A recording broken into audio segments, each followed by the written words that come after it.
It was one of those late-night shifts that I always dreaded but desperately needed. The kind where the city sleeps and you're just a ghost drifting through empty streets, chasing the glow of your phone for the next delivery. Tonight's final order was taking me to a part of town I'd never been to before. One of those old, quiet suburban neighborhoods where every house looks identical, shrouded in a heavy silence. The address led me to a 2-story house at the very end of a cul-de-sac. It was darker than the others, almost swallowed by the overgrown trees that flanked it. As I pulled into the driveway, the single porch light flickered on, buzzing erratically and casting long, dancing shadows across the lawn. It was a weak, sickly yellow light, just enough to see the peeling paint on the door and the grime on the windows. I grabbed the food bag, the familiar smell of greasy takeout now seeming out of place in the sterile, cold air. I walked up the cracked concrete path, my footsteps echoing unnervingly loud. The silence was so complete I could hear my own heart thumping against my ribs. I rang the doorbell, a shrill, broken chime that cut through the night. And then I waited. Nothing. I could hear the low hum of a television from inside, or maybe it was just the wind. After a minute that felt like an hour, I knocked. 3 firm raps on the solid wood. The sound was immediately absorbed, leaving no echo. More silence. I was about to turn around and start the timer on the app, figuring it was just another customer who had fallen asleep, when a voice from inside made me freeze. It was faint, raspy, like dry leaves scraping against pavement. "Leave it inside," it whispered. The voice was so close it sounded like it was coming from just the other side of the door. I looked at the doorknob. It wasn't an instruction I was used to, and it definitely wasn't something I was comfortable with.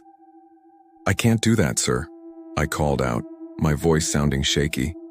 "Company policy, I need to leave it at the door." The porch light flickered violently, plunging me into darkness for a second before sputtering back to life. My hand was already on my phone, ready to contact support. "Just leave it inside," the voice repeated, a little louder this time, more insistent. "The door is open." A cold dread washed over me. I tentatively reached for the doorknob. It was cold, ancient brass, and to my absolute horror it turned easily in my hand.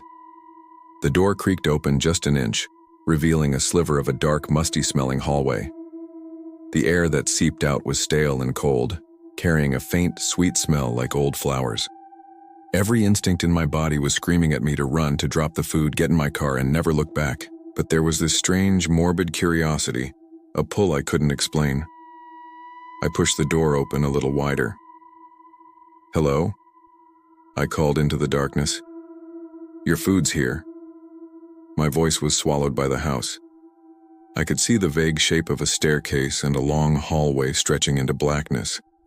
No lights were on inside, despite the TV sound I thought I'd heard earlier. Something felt profoundly wrong. This wasn't just a weird customer, this was a trap. I placed the food bag just inside the threshold, not daring to step over it. As I did, my fingers brushed against the floor. It was covered in a thick layer of dust, undisturbed, as if no one had walked there in years.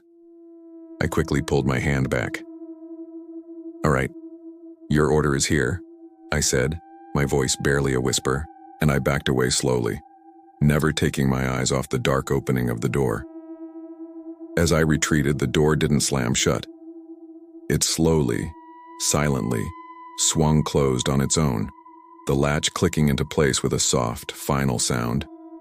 I practically sprinted back to my car, my heart hammering in my chest. I fumbled with the keys, my hands shaking so badly I could barely get the key into the ignition. As the engine roared to life, I glanced back at the house. The porch light was off. The entire house was once again a dark, imposing silhouette against the night sky. It was as if I had never been there at all.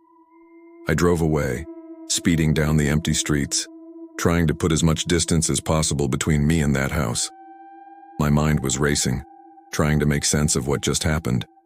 The voice, the open door, the dust, it was all too strange. When I finally felt safe enough, I pulled over to complete the delivery in the app. I swiped to confirm the drop-off, and that's when I saw the customer's name. It was a common name, Arthur Pendleton. But underneath it, in the delivery notes, was a message I hadn't noticed before. It read, "For my loving husband, Arthur. His favorite meal on the anniversary of his passing. He always liked to eat inside. My blood ran cold. It had to be a sick joke, a prank. Who would do something like that? Driven by a need to rationalize, I did something I'd never done before. I Googled the name and the address. My stomach dropped as the search results loaded. I found an old news article, a local obituary from 3 years ago. The headline read, "Local man, Arthur Pendleton, found deceased in his home." It described how he had passed away alone, undiscovered for several days. The article included a photo of him, a kind-looking old man standing proudly in front of his house. It was the same house. The address matched perfectly. I sat in my car, the glow of my phone screen illuminating my horrified face. The food I delivered, the raspy voice, the door swinging shut on its own. It wasn't a prank.